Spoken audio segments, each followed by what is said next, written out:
3 বছর আগে দ্বারকেশ্বরের বাঁধ ভেঙে বিপত্তি, ভেসে যায় খানাকুলের বিস্তীর্ণ এলাকা, ধসে পড়ে প্রাইমারি স্কুলের নতুন এই বিল্ডিং। গত সেপ্টেম্বরে খানাকুলে আবারও প্লাবন, এবার ক্ষতিগ্রস্ত পুরনো বিল্ডিং। বাধ্য হয়ে প্রাণের ঝুঁকি নিয়ে সেখানেই চলছে ক্লাস।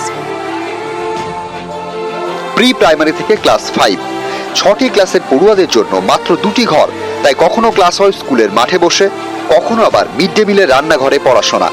এ ছবি হুগলির খানাকুল 1 নম্বর ব্লকের ঠাকুরানীচক বাগপাড়া প্রাইমারি স্কুলের।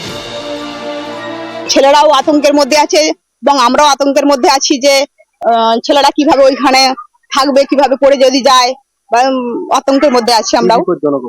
হ্যাঁ, খুবই বিপজ্জনক অবস্থা ওইখানে। আর এই স্কুলটা ভাঙার ফলে ছাত্রছাত্রীদের খুবই অসুবিধা, ম্যাডামদেরও খুব অসুবিধা, পড়ানোর অসুবিধা হচ্ছে। খানাকুলের ঠাকুরানীচক গ্রাম পঞ্চায়েত, গা ঘেঁষে বয়ে গিয়েছে দ্বারকেশ্বর। এই নদীর পাশেই ঠাকুরানীচক বাগপাড়া প্রাইমারি স্কুল, পড়ুয়া প্রায় 90। এই স্কুলটি 50 বছরের পুরনো। 2017 তৈরি হয় নতুন বিল্ডিং, সেখানে 3টে ঘর, চলছিল ভালোই। কিন্তু 2021 সালে দ্বারকেশ্বরে জলে তোড়ে ধসে যায় নতুন স্কুল বিল্ডিং, সেটা আর সারানো হয়নি।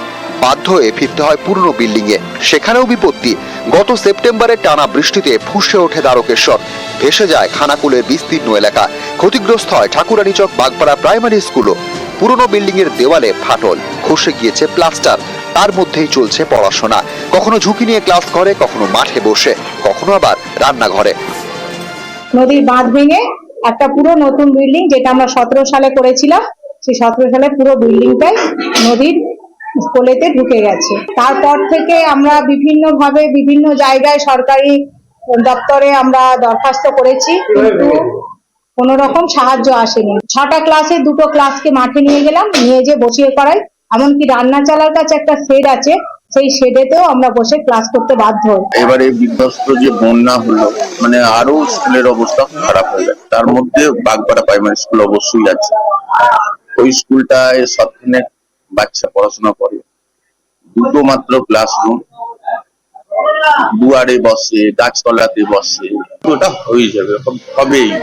বারবার প্রশাসনের কাছে আবেদন জানিয়েও কিন্তু এখনো এই বিল্ডিং শুরু হয়নি, এখনো কোনো রকম সুরাহা পাননি বলে শিক্ষক শিক্ষিকাদের দাবি। খানাকুল থেকে শুভদীপ ঘোষ, নিউজ 18 বাংলা।